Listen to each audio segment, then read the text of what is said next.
Good morning, everybody. Happy Monday. Hope everybody had an incredible and powerful and positive weekend and are set up to have a powerful and positive and impactful week.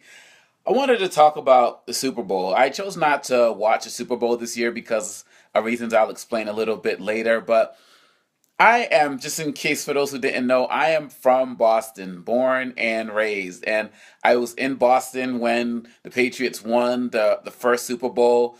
I remember one of my brothers dropping to the floor and screaming, "The Patriots won the Super Bowl." He was so excited. I was drove up Mass Ave, packed streets up into Fenway with my brother and my Mazda protege, and my other brother was hanging out of the sunroof, giving everybody mad high fives, and we just went ballistic. And I continue to support my home team. This year was different. I didn't want them to lose, but I was indifferent really about them winning. And the reason why it really centers around the Tom Brady and the other leadership relating to the Patriots. I wasn't rooting for the Falcons because, quite honestly, I did not support Donald Trump. Donald Trump is somebody who admitted that he was a racist at least two times during the campaign trail, saying he was the least racist. But the fact of the matter is, the owners of both teams are Trump supporters. So the owner of the Falcons owns Hope Depot, and he's a Trump supporter. They're both Trump supporters. But I'm not going to condemn somebody because of who they support. So that wasn't the reason why I couldn't support the Patriots this year. I was not upset with Bill Belichick writing a letter to Donald Trump expressing why he wanted him to win. Look, I don't believe that somebody who doesn't support the candidate I want to win, I don't believe that makes them a racist or a fascist or all of these other types of things. But here's my issue. You can have your friends, you can agree with people or disagree, but when it comes down to issues relating to domestic violence, when it comes down to issues relating to sexual assault, you have to take a stand. And I respect the fact that Tom Brady wanted to win this Super Bowl for his mother. Every child wants to make their mother proud. I can't argue with any of that. I can't argue with any of that. But Tom Brady has had numerous occasions, numerous opportunities to speak up against the issue of domestic violence and even language about sexual assault, and he has not done so.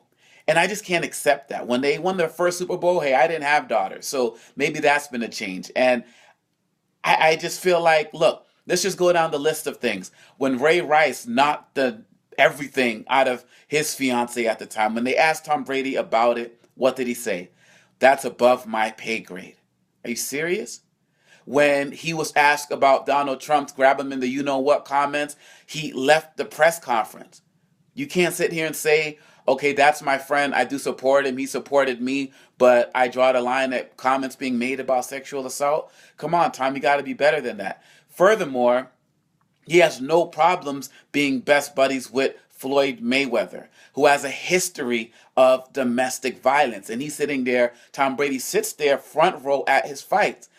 That's just unacceptable to me. And I understand if an athlete wants to have a career that's apolitical and not really get involved. But if the people you associate with are involved in these issues, criminal issues, and just making comments that refer to criminal issues, then you have to speak up. You have to say something.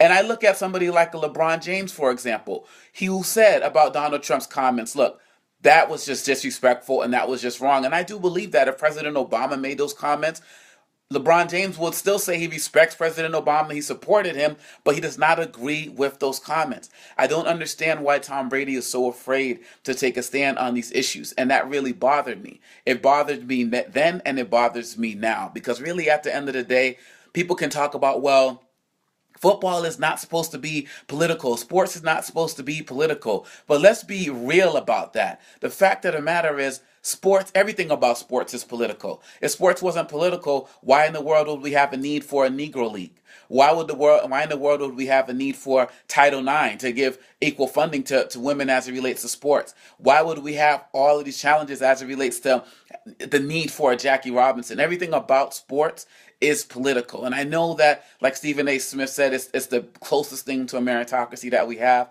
but it's not close enough as it relates to being able to just really get out there and level that thing we call the playing field. So look, again, I didn't want another city to be hoisting a Super Bowl championship trophy. I wanted it to come to Boston, but at the end of the day, I'm an upstander, and if I see something, I have to say something.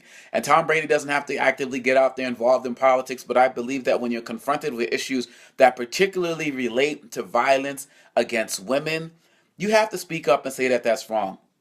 I keep envisioning some man at home beating his wife, coming fresh from a Patriots loss with a Tom Brady jersey on, and wondering what Tom Brady would say if he was approached with that. Would he just step away? Would he say it's above his pay grade? It's just unacceptable. And we're at a time now where we need all hands on deck, particularly as it relates to violence against women. And so we can talk about the Patriots' relationship with Russia and how Putin owns one, has one of Bob Kraft's rings. We can talk about that. We can talk about all of those things. It's not about who you support. It's about standing up strong in the face of violence against women and comments relating to sexual assault. And Tom Brady has never done that. Not for his friends and for people he doesn't even know. I don't think him and Ray Rice are best boys, right? But at the end of the day, I call myself an upstander, so I have to stand up. So, look, the title's coming back home to Boston. End of the day, I'm not gonna be mad at that, but I was just a little bit indifferent this year. Now, in that overtime when he almost threw that interception, the heart jumped. When I'm seeing these replays and things, the heart jumps. But the NFL itself has a poor record as it relates to domestic violence. So I'm wondering why any of us watched the Super Bowl this year. Maybe it was to see Lady Gaga. I don't know. But all things are political at the end of the day, guys. And I just feel like, as Dr. King said, the time is always right to do right.